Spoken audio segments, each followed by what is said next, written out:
Assalamualaikum warahmatullahi wabarakatuh. Pada materi kali ini kita akan membahas mengenai desain multimedia. Langsung saja. Pada materi pertama yaitu gambar sketsa.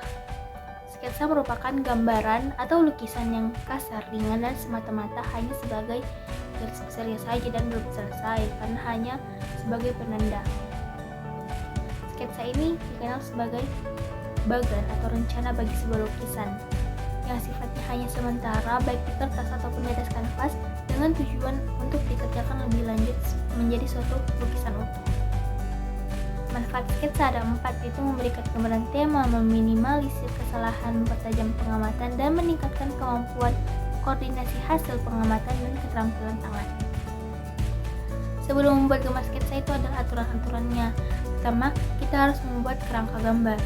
Lalu selanjutnya akan masuk ke tahap gambar garis sekunder, dan yang terakhir adalah menebalkan garis-garis sketsa yang sudah benar. Dalam membuat gambar sketsa kita memerlukan peralatan. Peralatan ini terbagi menjadi 4 jenis. Pertama itu media gambar, di mana ini adalah kertas gambar. Yang kedua alat gambar manual seperti pensil dan rapido.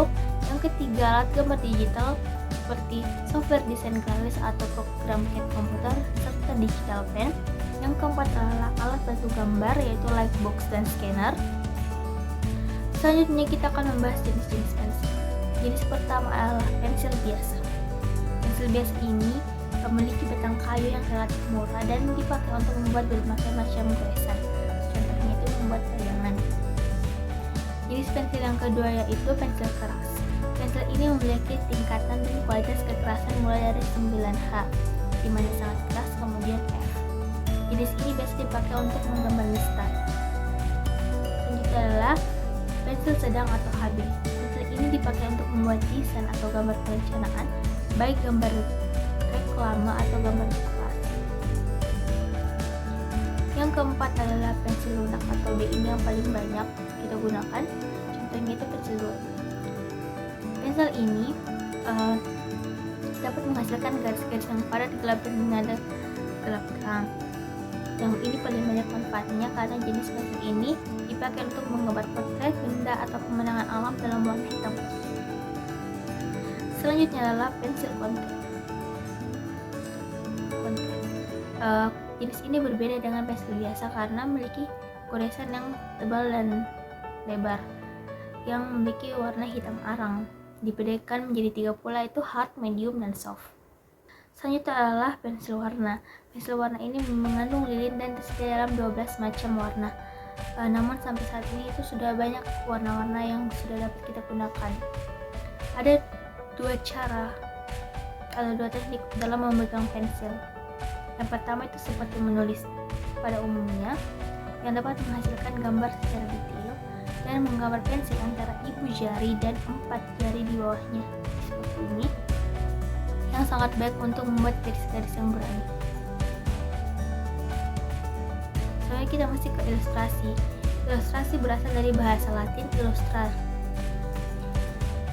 Ilustrasi ini seni membuat gambar yang berfungsi untuk memperjelas dan menerangkan masalah. Fungsinya ada 3, yaitu deskriptif, ekspresif, dan analitis. Jenis ilustrasi itu ada banyak. Pertama itu realis, di mana gambar ini menemukan bentuk keadaan nyata tanpa adanya tambahan. Yang kedua adalah karikatur, di mana gambar itu tidak normal dan mendapatkan penambahan pada beberapa bagian. Contohnya ini pada bagian kepala yang terlalu besar. Selanjutnya itu kartun, biasanya untuk menghibur. Terus itu ada animasi, adalah gambar yang bergerak karena berasal dari satu keyframe ke keyframe yang lain. Selanjutnya adalah foto yang menggambarkan sesuatu sesuai dengan kenyataan. Selanjutnya adalah tabel berisi analisa data dalam bentuk kolom dan garis. Selanjutnya itu pie chart, di mana gambar ini merupakan data berbentuk lingkaran atau kepingan-kepingan dengan komponen 360 derajat. Hanya organization chart, di mana data disajikan dalam tingkatan atau hierarki. Selanjutnya adalah bar chart, di mana untuk melihat data itu kita berdasarkan pengamatan berwaktu.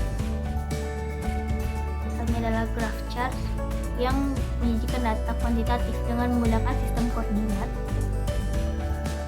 Selanjutnya adalah combination chart, di mana kombinasi antara bar chart dan graph chart dapat dilihat seperti gambar ini.